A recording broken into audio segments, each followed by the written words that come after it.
এটা হচ্ছে normal egg roll. আর আজকে আমি বানাবো দুনিয়ার সব থেকে বড় এগ রোল, যেটার হাইট থাকবে আমার সমান, ওজন থাকবে 10 কেজি। আর আমি চ্যালেঞ্জ করে বলতেছি, এত বড় এগ রোল এর আগে কেউ বানায় নাই। তো আমাদের পৃথিবীর সব থেকে বড় এগ রোল বানানোর জন্য আমাদের বানানো লাগবে পৃথিবীর সব থেকে বড় রুটি, যেটা ভাই বানানো অনেক কঠিন কাজ। কিন্তু তার থেকে বেশি কঠিন কাজ হচ্ছে ওই রুটিটাকে প্রপারলি ভাবে ভাজা। আচ্ছা, আজকে ভাই অনেক পরিশ্রম করা লাগবে। আমরা হচ্ছে পৃথিবীর সব থেকে বড় রুটি হচ্ছে আমার এই ফ্লোরের ভিতরে বানাবো, যেটার হাইট থাকবে আমার চেয়ে বেশি। তো প্রথম হচ্ছে আমাদের এই ফ্লোরের ভিতরে তেল দেওয়া লাগবে, যাতে রুটিটা বানানোর সময় না লেগে যায়। ঠিক আছে। তো চলো হচ্ছে আমরা প্রথমে তেলটাকে দিয়ে দিই এরকম ভাবে, যাতে আমাদের রুটিটা লাগানোর সময় না লেগে যায়। ডলা ভালো করে। তো চলো হচ্ছে আমরা আটাগুলোকে ফ্লোরে ঢেলে নেই।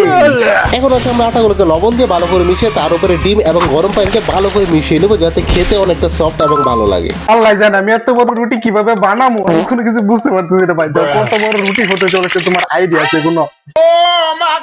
রুটির মাঝখানে পানি দেওয়ার আগে আমি কয়েকটা ডিম দিয়ে দেবো, যাতে আমার আটাটা খেতে আরো সুস্বাদু হয়।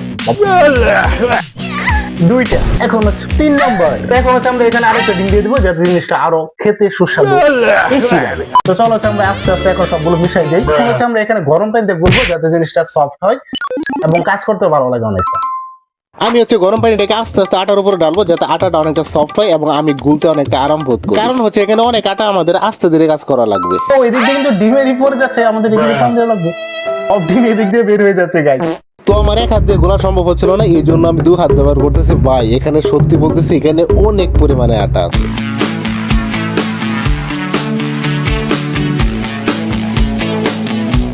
প্রায় 20 মিনিট ধরে এটা বেলতেছি, দেখো কিছু এবতরি কোনো কিছুই হয়েছে না।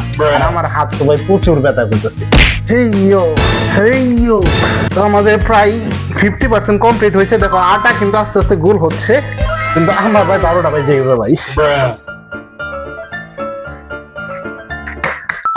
ফাইনাল কিন্তু আমাদের আটা গোলা কম। ও ভাই এটা বাইরে অনেক, আর নিম্নেতে এটা 8-10 কেজির মতো আছে। দেখো প্রচুর বাড়ি, প্রচুর।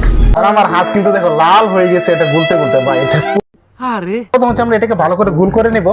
এরপর হচ্ছে এটাকে আমরা বেলন দিয়ে রুটির শেপে আনবো। তো তার আগে আমাদের আরেকবার ফ্লোরের ভিতর তেল দেওয়া লাগবে, যাতে এটা বানানোর সময় কোনো রকমের সমস্যা না হয়। তো আমাদের তেলটা কিন্তু হয়ে গেছে। এখন চলো হচ্ছে আমরা এটাকে রোল করব রুটির মতো। কিন্তু তার আগে আমাদের আরেকটা কাজ করা লাগবে, আমরা হচ্ছে এটার উপর কিছু আটা দিয়ে দেবো, যাতে জিনিসটা লেগে না যায়। তো চলো এবার আমরা রুটি বানানো শুরু করি।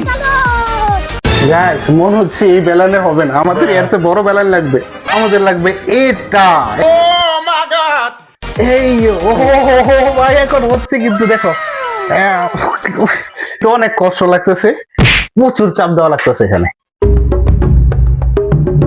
গাইস প্রায় 5 মিনিট করার পরে তো একটু বানাতে পারছি, কিন্তু আমার অবস্থা গায়ে হয়ে গেছে ভাই। আমার এদিক দিয়ে ব্যথা করতেছে সত্যি বলতে।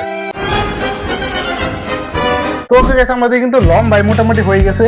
এখন হচ্ছে আমাদের পাশে এত দোকান লাগবে। আমাদের কিন্তু 30% কিন্তু মাত্র কমপ্লিট হয়েছে। এখন হচ্ছে আরো 70% রুটি বানানো বাকি আছে।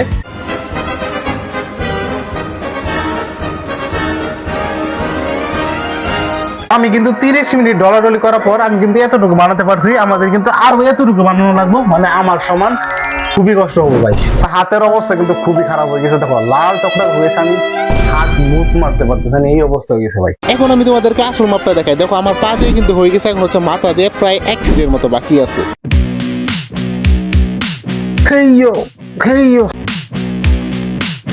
তো ওকে গেছে আমাদের কিন্তু মাত্র আর 4 আঙ্গুল বানানো লাগবে, তাহলেই কিন্তু হয়ে যাবে। A few moments later. তো প্রায় 2 ঘন্টা ডলাডলি করার পর, হাত লাল হয়ে যাওয়ার পর, এদিকে ব্যথা হওয়ার পর ফাইনালি কিন্তু হয়ে গেছে আমাদের পৃথিবীর সব থেকে বড় রুটি। দেখো একটাবার এই রুটির হাইট কিন্তু আমার একদম সমান। আর আমি চ্যালেঞ্জ করে বলতেছি, এত বড় রুটি এর আগে কেউ বানায় নাই। তো গাইস রুটি তো বানানো শেষ। এখন হচ্ছে আমাদের এই রুটিটাকে ভাজা লাগবে, যেটা ভাই আরো কঠিন কাজ। কিন্তু সমস্যা হচ্ছে এত বড় রুটি ভাজার জন্য আমাদের লাগবে অনেক বড় তাওয়া, কিন্তু আমার কাছে এত বড় তাওয়া নাই। কিন্তু এই রুটিটা ভাজার জন্য আমার কাছে একটা আইডিয়া আছে। আর এখানে কিন্তু আমি গরম কয়লা দিয়েছি, নিজেতে হচ্ছে থালিটা তাপ উৎপন্ন করতেছে। যখনই আমরা এখানে রাখবো, রাখার পর হচ্ছে এটা হিট হবে, আর এটা হিট হওয়ার পর হচ্ছে সম্পূর্ণ পিঠাটা আস্তে আস্তে হয়ে যাবে। আমাদের হচ্ছে রুটিটাকে এইভাবে ভাজা লাগবে, এছাড়া হচ্ছে আমার কাছে কোনো উপায় নাই। তো আমাদের রুটি কিন্তু অনেকটা হয়ে গেছে, কিন্তু আমাদের সম্পূর্ণ ভাজতে আরেকটু সময় লাগবে। ওকে। ওকে গাইজ, আমাদের ফাইনালি কিন্তু রুটি হয়ে গেছে, অনেকটা ভাজা হয়ে গেছে, দেখো অনেকটা উপরে শক্ত হয়ে গেছে। এখন হচ্ছে আমরা এটার উপরে ডিম দিব, ডিম দেওয়ার পরে সালাদ দেবো, এরপর হচ্ছে আরো অনেক কিছু বাকি আছে, ভিডিওটা কন্টিনিউ করতে থাকো। আর এখানে কিন্তু আমাদের পুরো এগ রোলের সবকিছু রেডি আছে, দেখো এখানে পেঁয়াজ, এখানে শসা, গাজর, ডিম, কাঁচা মরিচ এবং লেবু। তো প্রথম হচ্ছে আমরা উপরে ডিমগুলোকে দিয়ে দেবো, আর এখানে কিন্তু ভাই অনেকগুলো ডিম আছে, দেখো সবগুলো ডিম হচ্ছে আমরা রুটির উপরে বিছাই দেবো। প্রথম দিয়ে দেবো আমরা একটা ডিম, এরপর দিয়ে দেবো আমরা দুইটা ডিম। তো আমাদের অর্ধেক ডিম দেওয়া কিন্তু হয়েছে, এখন হচ্ছে বাকি আর অর্ধেক আছে।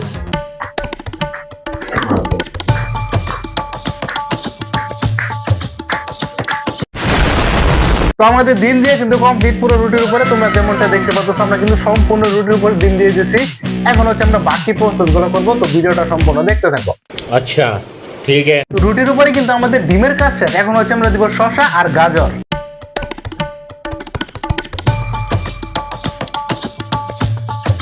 এখন চলো গাজর দেওয়ার পালা। ইমাজিন করো কতটুকু বড় এগ রোল হতে চলেছে, দেখো পুরো প্রায় আমার হাইটের সমান। এখন দিব আমরা কাঁচা পেঁয়াজ। তো টেস্টটাকে আরো বাড়ানোর জন্য দিয়ে দিব আমরা এগুলো ধনে পাতা, এগুলো হচ্ছে দেশি ধনে পাতা, কিন্তু টেস্টটা গ্রান্ডটা অনেক সেই। দিয়ে দেবো আমরা দেশি কাঁচামরিচ। এখন দেবো আমরা টক লেবু। তো আমাদের সব সালাদ কিন্তু আমরা এগ রোলের উপর দিয়ে দিয়েছি, তোমরা যেমনটা দেখতে পাচ্ছ। এখন হচ্ছে আমাদের মেন আইটেমটা বাকি, এটা হচ্ছে সস। সস ছাড়া কিন্তু এগ রোলের কোনো টেস্ট নাই। এখন হচ্ছে আমরা সসগুলোকে ভালো করে লাগাবো, লাগানোর পর হচ্ছে তোমাদেরকে দেখাবো এটা কতটুকু লম্বা হলো। তো অবশেষে কিন্তু আমাদের সকল আইটেম এগ রোলের উপরে কিন্তু দেওয়া শেষ। এখন হচ্ছে আমরা এটা আস্তে আস্তে বলটাবো, এন্ড বলটানোর পর হচ্ছে আমরা একটা পারফেক্ট এগ রোলের শেপ তৈরি করবো।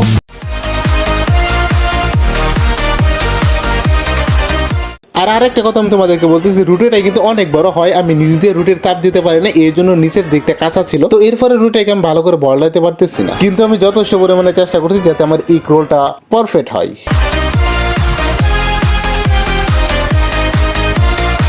তো চলো হচ্ছে আমরা এখন স্কেল দিয়ে মাপবো, দিয়ে এটা কতটুকু লম্বা হয়েছে। এখান থেকে হচ্ছে আমার এক টোটাল হচ্ছে আমার এখানে 5 ফুট, গাইস এটা কিন্তু 5 ফুট 2 ইঞ্চি। পাশে হয়েছে আমাদের গাইস পুরোপুরি 1 ফুট। দেখো এই যে আমাদের ফাইনালি কিন্তু দেখো হয়ে গেছে আমাদের এগ রোল। কিন্তু সমস্যা হচ্ছে এদিক দিয়ে হচ্ছে একটু আটা আছে, কারণ আমি হচ্ছে পিঠাটাকে ভালো করে বাছতে পারি নাই, কারণ আমার কাছে এত বড় তাওয়া ছিল না, এই জন্য হচ্ছে পিঠাটাকে ভালো করে বাছতে পারি নাই। যদি বড় তাওয়া থাকতো হয়তো পিঠাটা ভালো করে বাছতে পারতাম এবং এগ রোলটাও আরো ভালো করে হইতো। তাহলে হচ্ছে আমরা এখন টেস্ট করে দেখবো যে এটা টেস্টটা আসলে একদম কি হয়েছে। সাইডে একটু হালকা হালকা আটা আছে, আর নাহলে বাকি যেগুলো জিনিস আছে ওগুলো কিন্তু সম্পূর্ণ 100 হয়েছে।